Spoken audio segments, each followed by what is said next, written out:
La grande matinale sur Radio Côte d'Ivoire. Numéro 1 sur l'info Et le sport. Radio Côte d'Ivoire, les sports d'ici et d'ailleurs. Le journal des sports, Rach Ngesakosi. Et tout ce qu'il y a à savoir, c'est avec vous. Bonjour, Rachongé Sonkwasi. Bonjour à Sandra, bonjour à tous. Que dit l'actualité sportive en ce début de semaine? Le football pour commencer sur le continent africain, marqué par les demi-finales allées de la Ligue des Champions. La double confrontation maroco-égyptienne, pour être précis, tourne à l'avantage des équipes Kairotes. Hier, le Zamalek a eu raison du Raja de Casablanca, pourtant déplacement sur le score de 1-0, prenant ainsi une option sérieuse sur la qualification. 24 heures plus tôt, la légende africaine Al Ahly d'Égypte a défait le Wydad de Casablanca sur la marque de 2-0. Sale week-end pour le football marocain qui aura perdu la face dans cette double confrontation aux allures pharaoniques.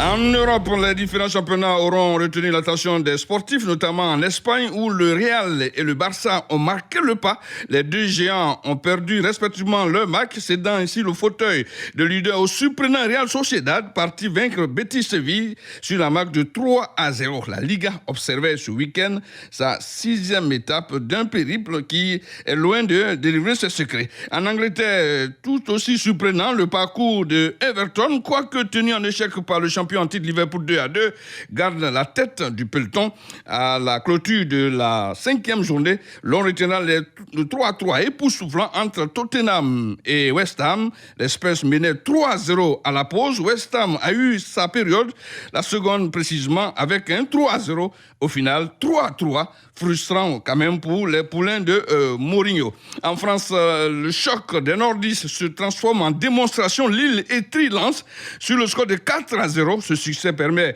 aux Lillois de devenir leader de ce championnat qui marquait à son compteur la 7e journée. Vous êtes bien sur Radio Côte d'Ivoire au Journal des Sports.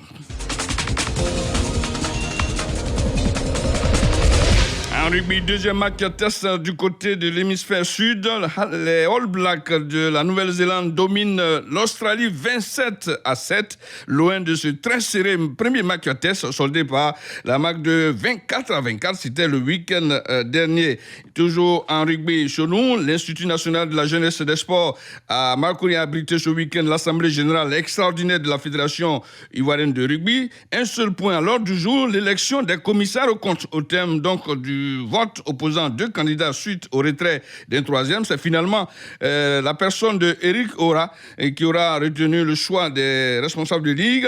Il a obtenu 25 voix contre 15 pour son challenger direct à Didier Allé. Suivons ici la réaction de 2 commissaires aux comptes. Ora Kwasi Eric, commissaire au compte de la fédération nouvellement élue, fondateur du rugby club de Yopougon. Je suis au rugby depuis l'ère Zahir Marcelin en tant qu'administrateur de club et athlète depuis l'âge de 10 ans. À un moment donné, j'ai pris un peu de recul. Maintenant, je me sens un peu disponible. Le commissariat au compte est un poste clé quand même des organes qui existent déjà au bureau exécutif. Là, je crois que je peux donner ce que je peux pour le développement du rugby ivoirien aux côtés du bureau exécutif, sous le signe de la transparence, la clarté dans la gestion et tout ça. Allé Didier Stanislas, vice-président du rugby club de Wangolo. L'élection générale s'est très bien passée. Je voudrais d'abord remercier toutes les instances de la Fédération ivoirienne de rugby, mais également tous les présidents des clubs qui ont mis leur confiance en moi. Et j'espère vraiment pouvoir mériter cette confiance. Le commissaire aux comptes, ce n'est pas seulement le contrôleur, mais également celui qui devrait apporter quelques conseils pour que la gestion des recettes, des dépenses de la fédération se fasse de façon efficiente et de façon efficace.